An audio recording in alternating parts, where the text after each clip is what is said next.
Good morning, everybody. Thank you so much to my colleagues and to the incredible advocates who are with us today. Americans for Tax Fairness, the Coalition on Human Needs, Economic Security Project Action, Fair Share America, Groundwork Action, Indivisible, Main Street Alliance, National Women's Law Center Action Fund, Our Revolution, Planned Parenthood Action Fund, Popular Democracy in Action, Public Citizen, SEIU, and United for a Fair Economy, representing millions of people across this country.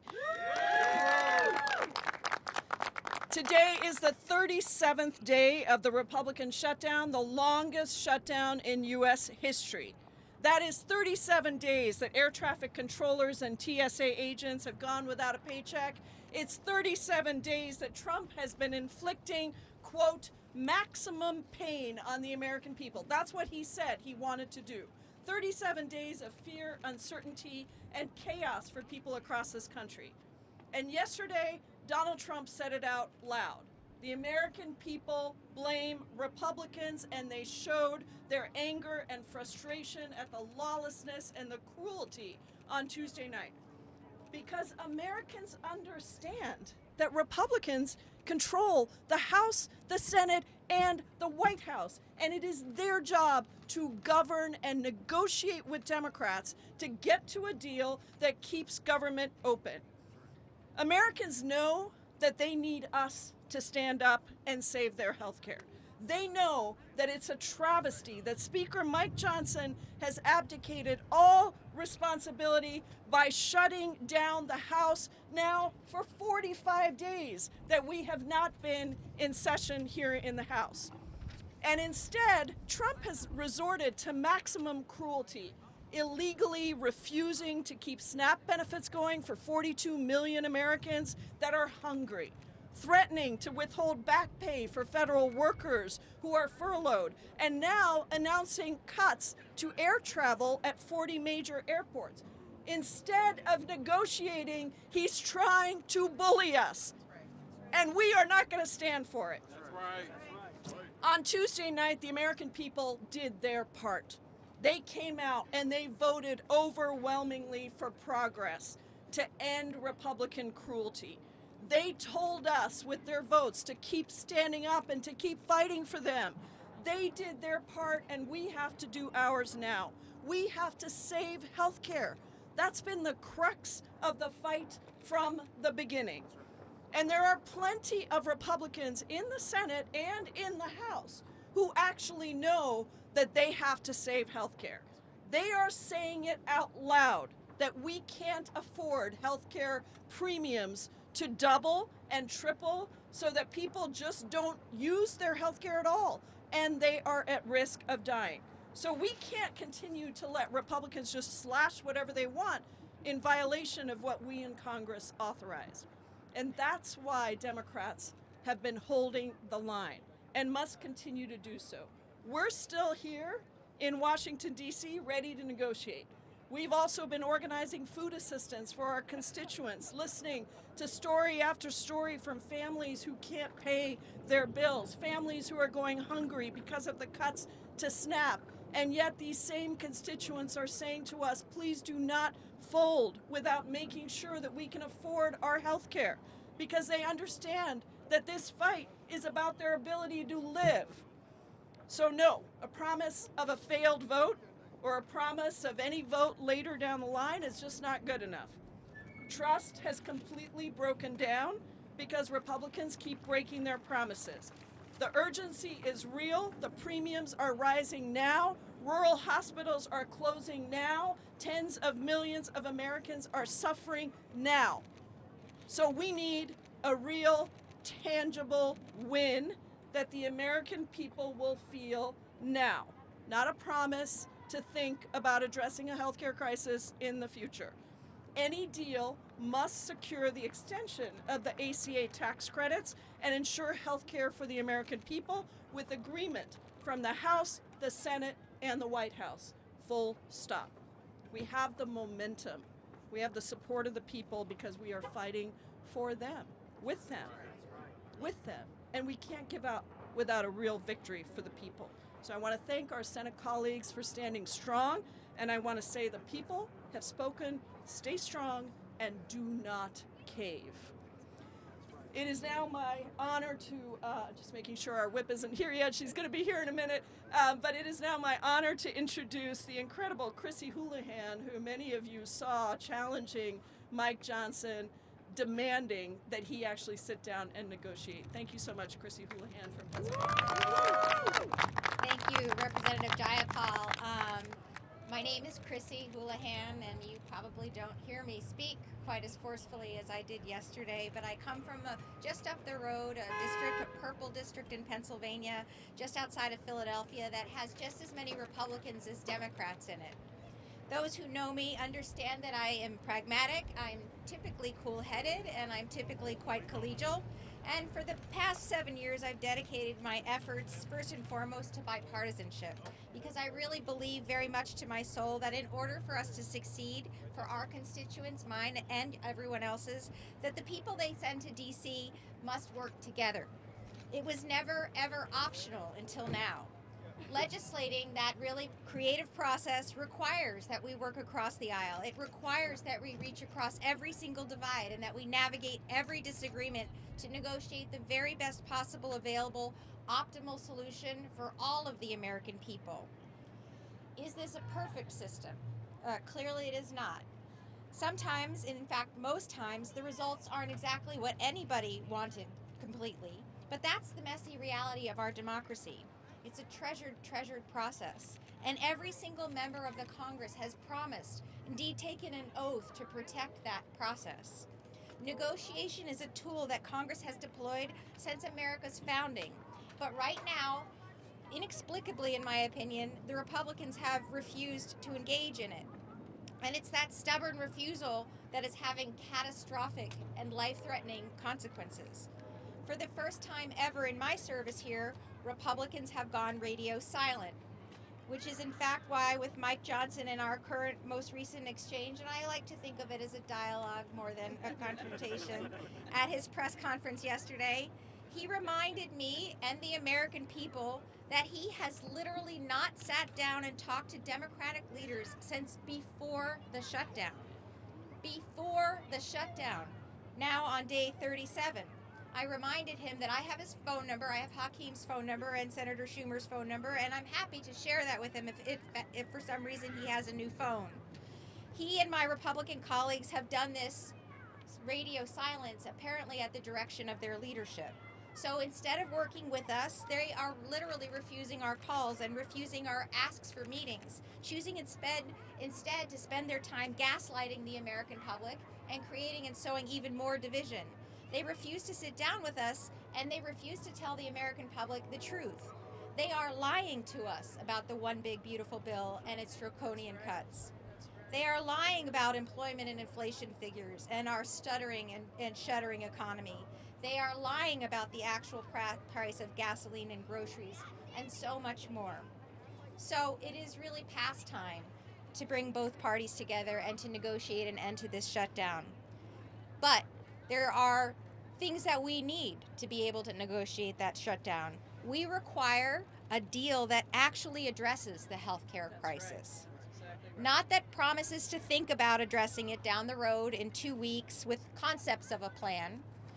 Sadly, at this point in time, even I say it's impossible to trust our Republican colleagues to honor their promises and their obligations because they have become unreliable narrators of facts. Each day of this shutdown has been brutal for our country, but Democrats have been here all along, and we're still here. We're still here to protect the health care for every American, and we're still here to protect our very democracy itself. So as I said, we will meet Speaker Johnson anywhere. I will meet with him anywhere. I left a message with his scheduler, and I'm happy to put him in touch with Leader Jeffries if he somehow has lost that number. I'm a fan of the Dr. Seuss and children's literature. In a house with a mouse and a roof and a car, I will meet him anywhere. I will eat green eggs and ham anywhere. So let me be clear, our votes and our position will not change. The healthcare crisis facing Americans must be addressed and addressed now. We are here to negotiate and to compromise now, and we ask Republicans to join us in doing the jobs that the American people have sent all of us here to do. Thank you very much for the opportunity to join you. I now get the opportunity to introduce the astounding, esteemed Whip, Catherine Clark. Oh my goodness, thank you, Chrissy Houlahan. We appreciate your dialogue with the speaker and the gentle reminder. And I am so grateful to Congresswoman Jayapal, to President Verrett, for bringing us together, and to all my colleagues from both sides of the Capitol. Thank you for showing up. Thank you for being in this fight. Republicans are hiding out when they should be here governing.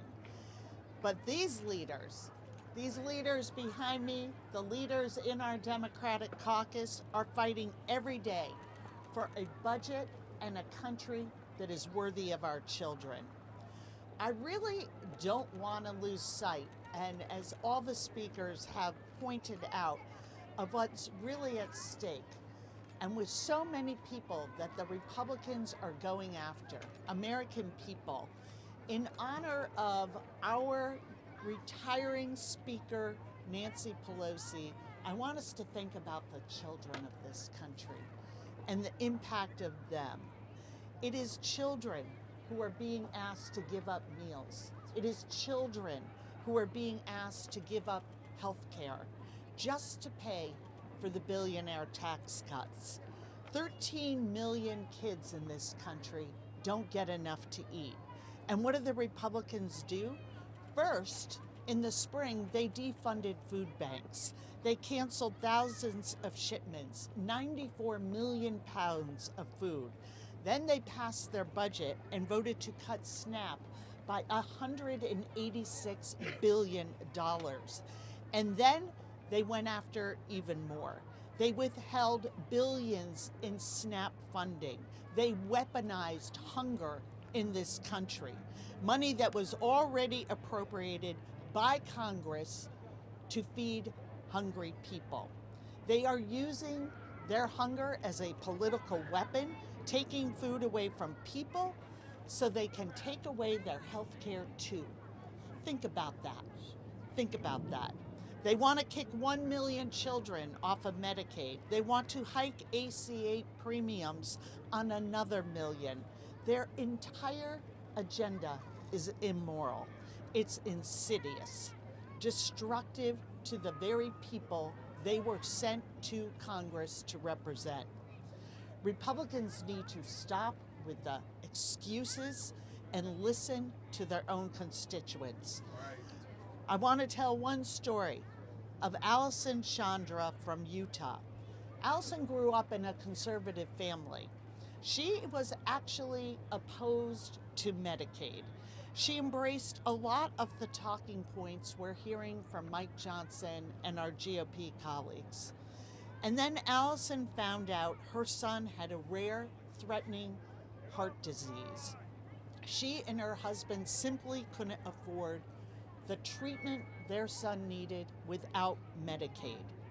11 years later, her son is thriving because Medicaid saved his life. And Allison, at this time, when healthcare is threatened for millions and millions of Americans and millions of children, she wanted to share her story with her delegation. She described her meeting with her Republican senator as dismissive. He wouldn't even sit down at the table. He wouldn't take a seat and engage with her and her children.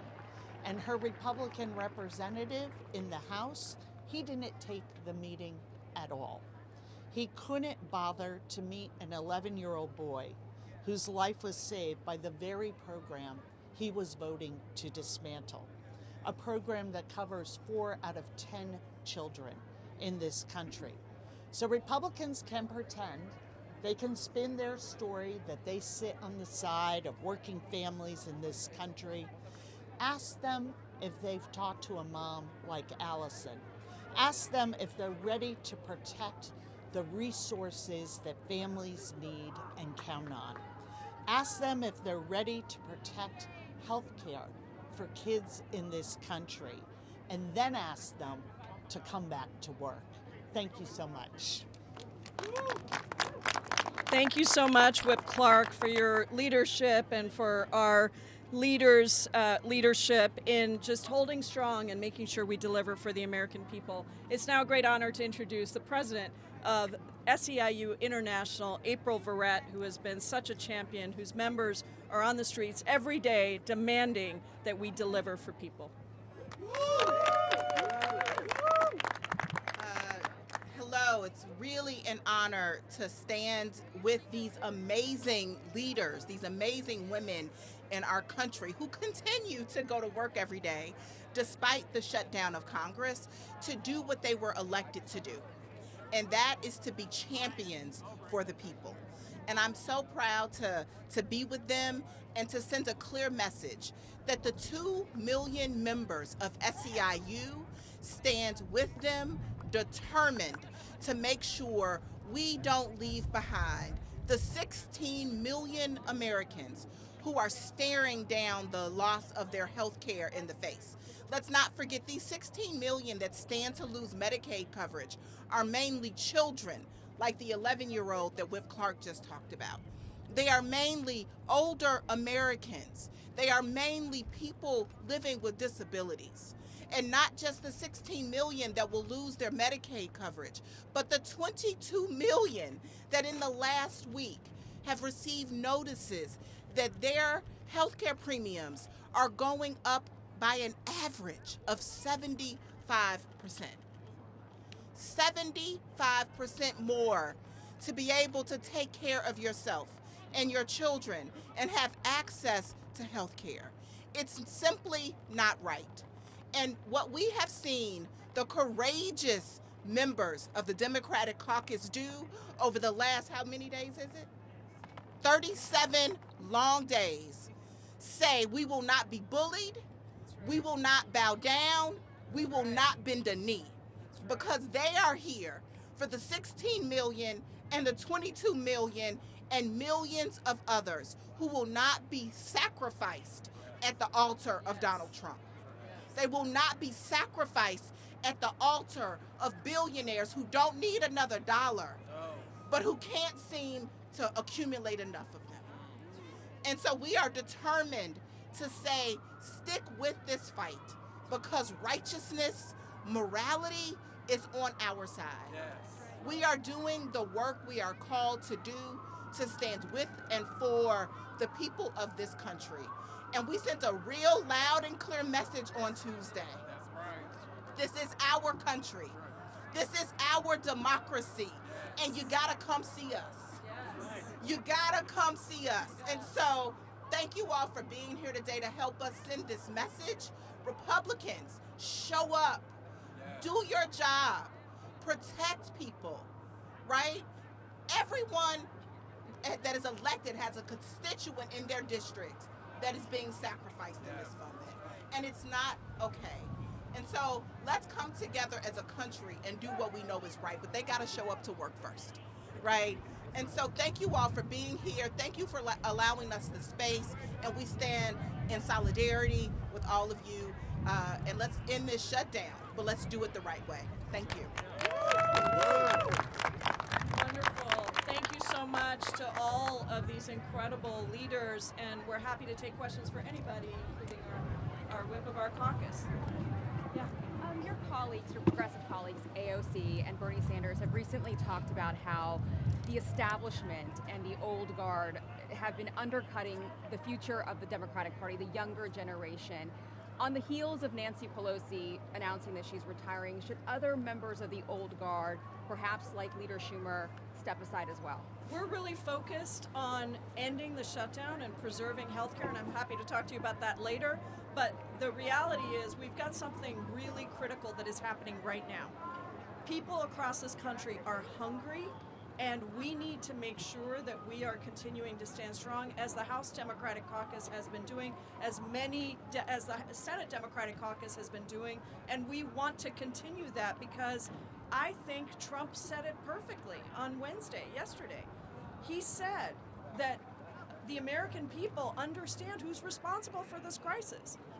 So let's end it by negotiating and getting a deal that preserves health insurance premiums and the ability to cancel all these cuts to make sure that we are actually working for the American people. It sounded like the SNAP payments will probably be reduced and delayed following the court's orders to fund the benefits through the USDA contingency fund. Brooke Rollins is now saying it could take weeks. But isn't opening the government the best and long-term approach to the immediate crisis? And how much longer are Democrats going to hold out on refusing to pass the CR when it could just be done today? Let me be very clear about SNAP. There are contingency funds there so that SNAP doesn't have a single day down. And what Donald Trump did is illegally withhold those funds. Then 2 federal judges said, you are not allowed to illegally withhold those funds. You need to release them and fully fund SNAP. And then yesterday, he said, not only are they going to cut SNAP benefits, but the restrictions that the Ag Department just introduced actually even further limit eligibility of SNAP. So some SNAP families won't even get any benefits if you leave it to Trump. And the Ag Department admitted that they have the money there to pay for it. So let's be very clear about why SNAP is not happening right now, because Donald Trump is illegally withholding funds and now trying to disobey court orders to release those funds. That's what needs to happen on SNAP. Even the contingency funds would only fund SNAP for a couple of weeks, right? He It's not a has long-term additional solution. dollars that he can use. And by the way, he found $40 billion to send over to Argentina. He's continuing his renovations on the White House and holding lavish parties at Mar-a-Lago while people are starving. We've got the money. Yeah. Senate Democrats are having a big lunch today. They're going to have another big family discussion over there. One of the things that they're considering is the idea of, as part of some kind of deal, you guys all know it's sort of scattered, a date certain vote on an ACA extension. Is that something that you think? Is that what you want? Is that something that you feel like they should accept in order to end the shutdown? Well, I'll say what I think and then invite Chrissy as well. Look, a date certain on a vote that is deemed to fail is not the answer.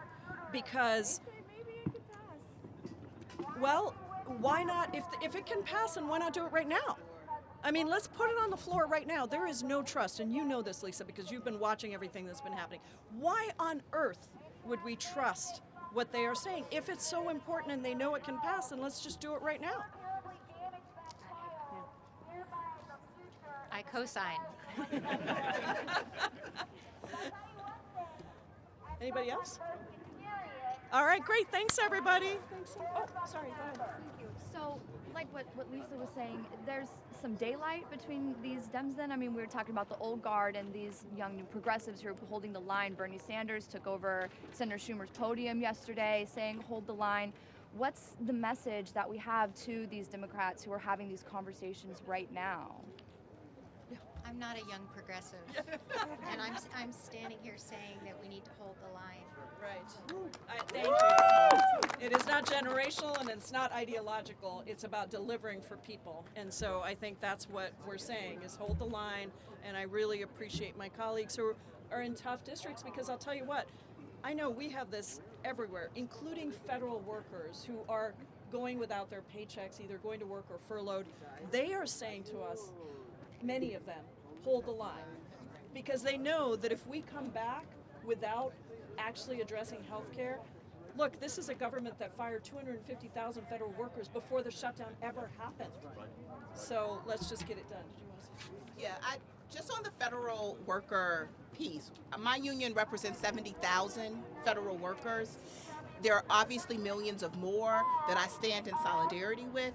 We cannot allow this government to continue to use federal workers as a pawn. And the way that they got up yesterday and threatened, airline cuts, I just think it is despicable. They continue to use the real hardships that federal workers are facing as political folly. We're not going to be tricked. We're not going to be fooled. Fix health care, fund the government, and pay people what they go to work every single day to earn. Great. All right. Thank you, everybody. Appreciate you coming out.